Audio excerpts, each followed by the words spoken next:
নমস্কার, আমি সাইফুল্লাহ।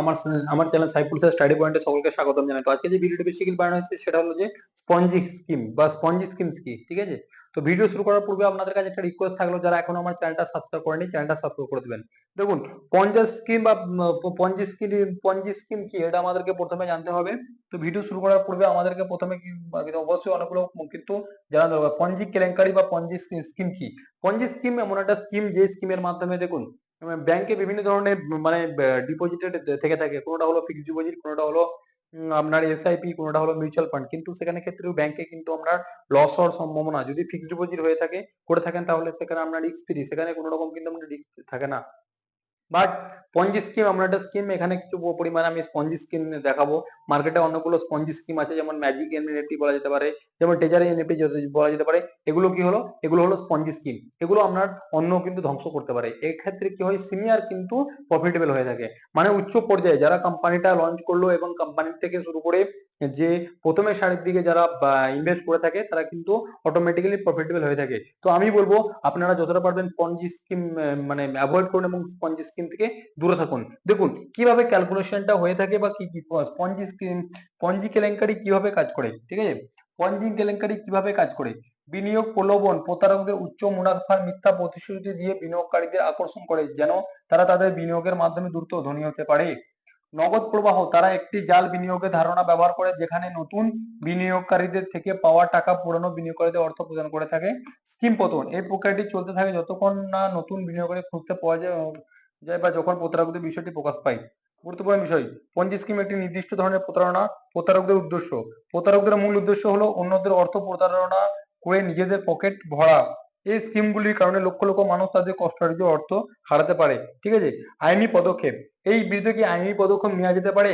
আইনি পদক্ষেপ, তদন্তকারী আইনি পদক্ষেপ, তদন্তকারী সংস্থাগুলি যেমন এনফোর্সমেন্ট ডিরেক্টর এই ধরনের কেলেঙ্কারি তদন্ত করে এবং ক্ষতিগ্রস্তদের অর্থ বিনিয়োগ করে থাকে, ঠিক আছে?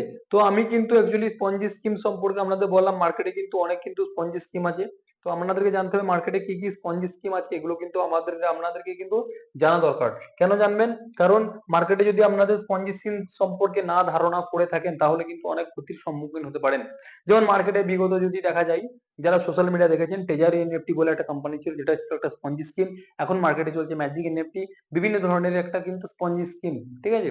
ওখানে কিন্তু অনেক প্রতিশ্রুতি দেখাবে। যদি দেখুন, আমি একটা কথা বলি, এখানে কি হলো, এখানে সাপোজ মনে করুন এ এ হচ্ছে সব থেকে মানে উপরে পার্সন থাকবে। এর আইডি থেকে মোটামুটি বিভিন্ন ধরনের আইডি মোটামুটি স্ক্যাটার্ড হতে থাকলো। এরপর থেকে বি এলো, বি এর পর থেকে সি এলো, সি এর পর থেকে ডি এলো, ডি এর পর থেকে ই এলো, ঠিক আছে? এবারে কি হবে, এবং ইনি যে পরিমাণে ইনভেস্ট করবেন তার কিছুটা কমিশন এর কাছে যাবে, সি ইনভেস্ট করলে বি এর কাছে যাবে, ডি ইনভেস্ট করলে ইনার কাছে যাবে, ই ইনভেস্ট করলে এর কাছে যাবে। তাহলে কি এ ব্যক্তি সব থেকে প্রফিটেবল। এবারে বি ব্যক্তিও চাবে আমি অন্যান্য মানুষকে নিয়ে আসি সিস্টেমের মধ্যে, সি ব্যক্তিও চাবে মানুষ নিয়ে আসি, টি প্রার্থীও চাবে মানুষ নিয়ে আসি, ই ব্যক্তিও চাবে মানুষ নিয়ে আসি, ঠিক আছে? তাহলে কি হবে, এই যে আবার কিন্তু বি এর পর ধরুন এ, বি এর নিচে এ হলো, বি হলো, আবার এ হলো, সি হলো, ডি হলো, ই হলো, এফ হলো, মানে এরকম করে কি হয়, মানে সিনিয়র যারা থাকে তারা লিঙ্কটাকে বলে ভাই তুমি আমার লিঙ্কে জয়েন হও, তাহলে তোমার তুমি 100 মানে তুমি একটা পরিমাণে তুমি অল্প দিনে ধনী হতে পারবে। ভাই অতই কি সোজা যে মানুষ অল্প দিনে ধনী হয়ে যেতে পারবে? অতটা সোজা নয়। যারা ভাবে যে কম পয়সা ইনভেস্ট করবে তাড়াতাড়ি ধনী হয়ে যাব বা তাড়াতাড়ি পয়সা কামাবো, এটা কিন্তু একেবারেই ভুল। কারণ এটা আপনাদেরকে দেখতে হবে, যারা স্পঞ্জি স্কিম মার্কেটে অনেক আছে এবং স্পঞ্জি স্কিম যারা মানে স্পঞ্জি স্কিমে যুক্ত, তারা আপনাকে অনেক প্রলোভন দেখাবে, ভাই আমি এটা করে নিয়েছি ওটা করে নিয়েছি। ইয়েস, ইয়েস, সিনিয়র মানুষ অল টাইম প্রফিটেবল থাকবে। সিনিয়র এবং তার ডাউনে কিছু জন থাকবে, তারা অল টাইম প্রফিটেবল থাকবে, বিকজ টিম কমিশন আসবে, টিম থেকে কমিশন জেনারেট হবে। কিন্তু তাদেরকে দেখে যদি মনে করেন আমি গাড়ি বাড়ি করবো এটা সেটা করবো, কিন্তু সেটা পসিবল নয়। সেটা কিন্তু স্পঞ্জি স্কিমের আওতায় চলে যাবে, ঠিক আছে? তো এই ধরনের প্রতারকদের থেকে সাবধান, পঞ্জি স্কিম থেকে সাবধান। স্পঞ্জি স্কিম থেকে যদি আপনারা অ্যাভয়েড না করতে পারেন, আপনার কিন্তু আপনার কষ্টার্জিত পয়সা কিন্তু ধ্বংস হতে পারে বা ধ্বংস হতে চলেছে, ঠিক আছে?